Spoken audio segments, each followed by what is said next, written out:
Avant de plonger dans cette histoire incroyable, pensez à vous abonner à la chaîne et à activer la cloche. Ici, chaque récit a quelque chose à dire, et vous ne voudrez pas en manquer un seul. Dans l'immense maison des Carter, le silence régnait comme une loi implacable.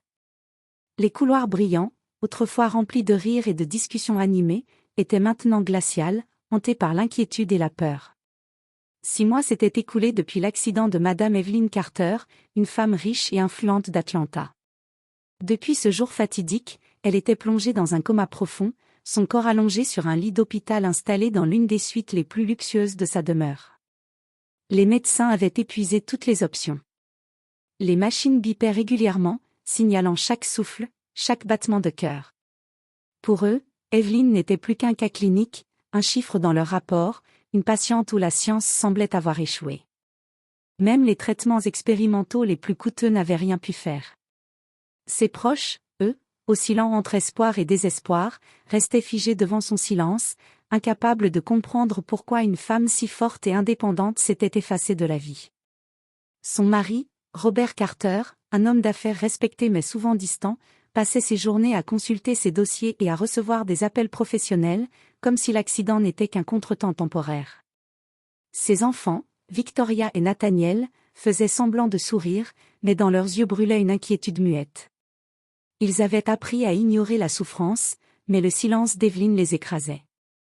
Ce soir-là, alors que la pluie tombait doucement contre les grandes baies vitrées de la chambre, une nouvelle présence entra dans la pièce.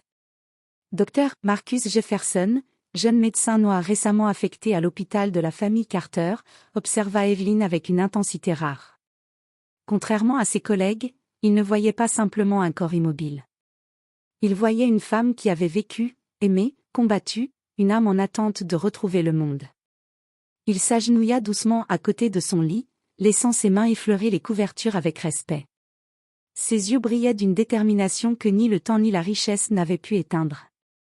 Et tandis que la pluie continuait son rythme régulier, un sentiment étrange traversa la chambre, comme si l'air lui-même retenait son souffle, attendant un miracle qui semblait impossible, jusqu'à ce geste unique qui allait tout changer. Le lendemain matin, la lumière du soleil traversait les rideaux épais de la chambre d'Evelyn, dessinant des motifs dorés sur le lit immobile. Dans le silence des machines et des respirations lentes, Dr. Marcus Jefferson entra, son stéthoscope autour du cou, mais son regard fixé sur quelque chose que personne d'autre ne pouvait voir, le potentiel de réveil d'Evelyn. Marcus n'était pas le médecin le plus expérimenté de l'hôpital, mais il avait quelque chose que beaucoup avaient perdu, la foi en l'humain.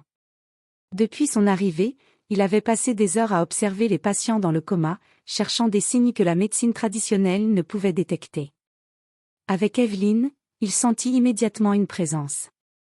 Pas seulement un corps, mais une âme qui attendait un déclencheur pour revenir à la vie. Il s'approcha doucement de son lit et murmura. « Bonjour Evelyn, je sais que tu m'entends. Je ne sais pas si tu peux bouger, mais je vais rester avec toi aujourd'hui. » Puis il prit sa main, froide mais étonnamment ferme, et la serra légèrement. Ses collègues passèrent dans la pièce, le regardant avec scepticisme. L'un d'eux murmura à voix basse. « Pourquoi perdre du temps avec elle ? Elle ne se réveillera pas. » Mais Marcus ne répondit pas. Il s'agenouilla à nouveau, et cette fois, il parla d'une voix plus intime, comme s'il partageait un secret avec Evelyn. « Tu as toujours été forte. Tu as surmonté des tempêtes dans ta vie, et celle-ci n'est qu'une autre. Je suis ici pour te guider, même si tu ne peux pas répondre. » Il passa ensuite plusieurs minutes à lui raconter des histoires, des anecdotes sur ses débuts en médecine, sur des patients qu'il avait vus guérir contre toute attente, sur des petits miracles quotidiens que le monde ignorait. Il ne parlait pas à un corps, mais à une conscience, espérant que quelque chose, n'importe quoi, perce le voile du coma. Alors que l'heure avançait, Marcus sentit quelque chose changer. La main d'Evelyn bougea légèrement sous la sienne, à peine perceptible, mais suffisante pour qu'il sente une étincelle d'espoir. Un sourire discret se forma sur ses lèvres. Il savait que ce geste, minuscule pour les autres, était un signe, le réveil était peut-être possible. Mais il savait aussi que chaque minute comptait, que chaque mouvement, chaque mot pouvait être crucial. Il se pencha et murmura encore. « Reste avec moi, Evelyn. Tu n'es pas seule, pas aujourd'hui. » Et dans ce silence fragile, où la pluie tombait encore contre les fenêtres, Marcus comprit que quelque chose d'extraordinaire allait se produire. Il ne le savait pas encore, mais le premier pas vers le miracle venait d'être posé. Les semaines suivantes, Marcus continua ses visites quotidiennes. Il ne se contentait pas de suivre les protocoles médicaux, il parlait, chantait parfois doucement, racontait des souvenirs qu'il imaginait qu'Evelyn aurait aimés.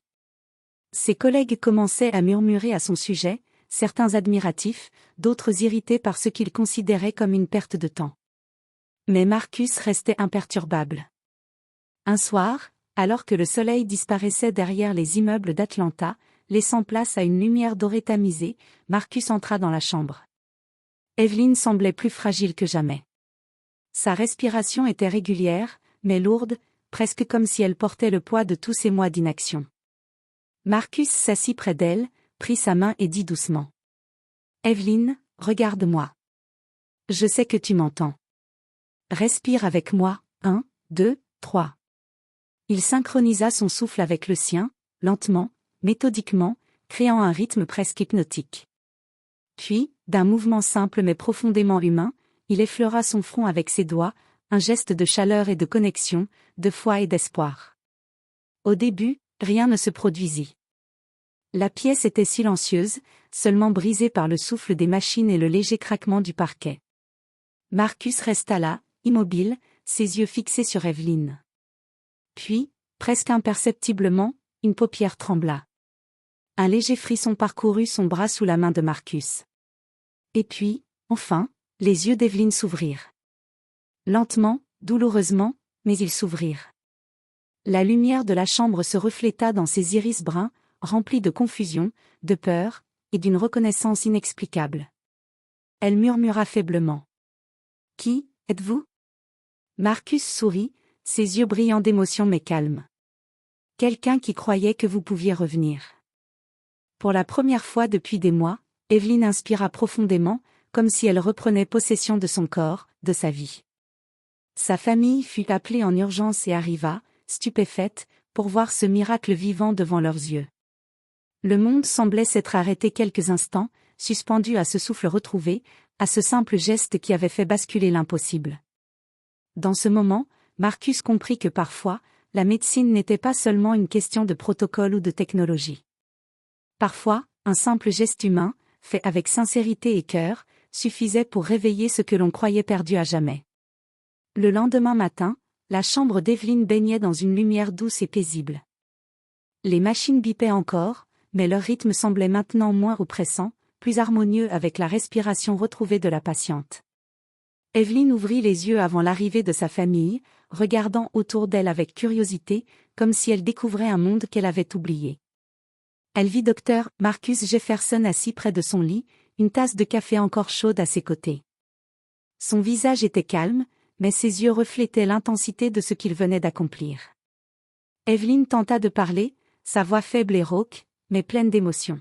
« Marcus, qu'est-ce qui m'est arrivé ?» Marcus prit sa main et répondit avec douceur. « Vous avez traversé un long sommeil, Evelyn. Mais vous êtes revenue. C'est tout ce qui compte maintenant. » Peu après, sa famille arriva en courant, Robert Carter, son mari, et Victoria et Nathaniel, ses enfants. Ils étaient à la fois soulagés et stupéfaits, incapables de contenir leurs larmes. Robert s'agenouilla près de son lit, prenant la main de sa femme avec une émotion qu'il n'avait jamais montrée. « Evelyn, tu es revenue » murmura-t-il. Evelyn tourna alors ses yeux vers Marcus, et un sentiment profond la traversa. Elle se rendit compte que ce jeune médecin, un inconnu il y a seulement quelques semaines, était celui qui lui avait redonné la vie. Sa voix trembla lorsqu'elle dit. « Je n'oublierai jamais ce que vous avez fait. Vous m'avez ramené. » Marcus secoua la tête, humble. « C'est vous qui êtes revenu. Je n'ai fait que vous tenir la main. Parfois, c'est tout ce dont une âme a besoin. » Victoria, en larmes, ajouta.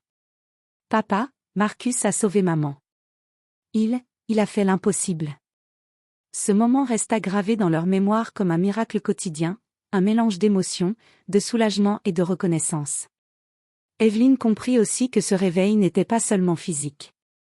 Il avait éveillé quelque chose en elle qu'aucune richesse ou influence n'avait pu atteindre, l'humilité, la gratitude et l'importance de la compassion humaine. Le reste de la journée passa entre accolades, rires timides, et larmes de joie. Evelyne, en regardant Marcus, savait qu'elle avait rencontré un héros inattendu. Non pas quelqu'un de célèbre ou puissant, mais un homme dont le cœur avait été plus grand que toutes les machines et traitements du monde. Et dans le silence retrouvé de la chambre, un nouveau lien s'était créé, un lien que ni l'argent ni le pouvoir ne pourraient jamais acheter. Marcus avait offert bien plus qu'un réveil, il avait offert la vie, l'espoir, et un rappel que parfois, un simple geste pouvait tout changer. Les jours qui suivirent le réveil d'Evelyne furent remplis de redécouvertes. Chaque geste, chaque sourire, chaque rayon de soleil semblait nouveau à ses yeux. Mais au-delà de sa propre renaissance, elle ne pouvait oublier Marcus Jefferson, l'homme qui avait tenu sa main dans le silence et rallumé la lumière dans sa vie. Evelyne passa des heures à parler avec Marcus, à comprendre l'homme derrière le geste. Elle apprit son parcours, jeune médecin noir brillant, passionné par son métier, mais souvent sous-estimé par le système médical et la société. Sa patience, sa foi et sa gentillesse avaient permis un miracle que ni la science ni l'argent ne pouvaient provoquer. Touchée par sa modestie et sa détermination, Evelyne décida de transformer sa gratitude en action. Elle annonça la création d'une fondation en faveur des jeunes médecins talentueux issus de milieux défavorisés, avec Marcus comme conseiller principal. Son objectif, offrir à d'autres la chance de changer des vies, exactement comme il avait changé la sienne. Lors d'une conférence de presse, Evelyne prit la parole. Parfois, nous pensons que le pouvoir réside dans l'argent ou le statut. Mais j'ai appris que le vrai pouvoir est humain. Le pouvoir de croire, de tendre la main, de ne jamais abandonner. Marcus Jefferson a sauvé ma vie par un simple geste, et aujourd'hui, nous allons créer un monde où chacun peut avoir cette chance. Marcus, debout à ses côtés, sourit humblement. Pour lui, il ne s'agissait pas de gloire, mais de justice et de compassion. Et pour Evelyne, chaque jour à venir devenait un rappel que la richesse la plus précieuse n'était pas matérielle, mais humaine. Les mois passèrent, et la fondation aida des dizaines de jeunes médecins à suivre leur vocation. Evelyne retrouva sa force et sa passion pour la vie, entourée de sa famille et consciente que le plus grand miracle n'était pas seulement de se réveiller d'un coma, mais de réveiller l'humanité dans les autres. Dans ce geste, simple mais immense, Evelyne avait appris la plus grande leçon de sa vie. Parfois, il suffit d'une main tendue, d'un cœur sincère et d'une foi inébranlable pour transformer le monde. Et le miracle de son réveil devint l'histoire d'inspiration de milliers de vies.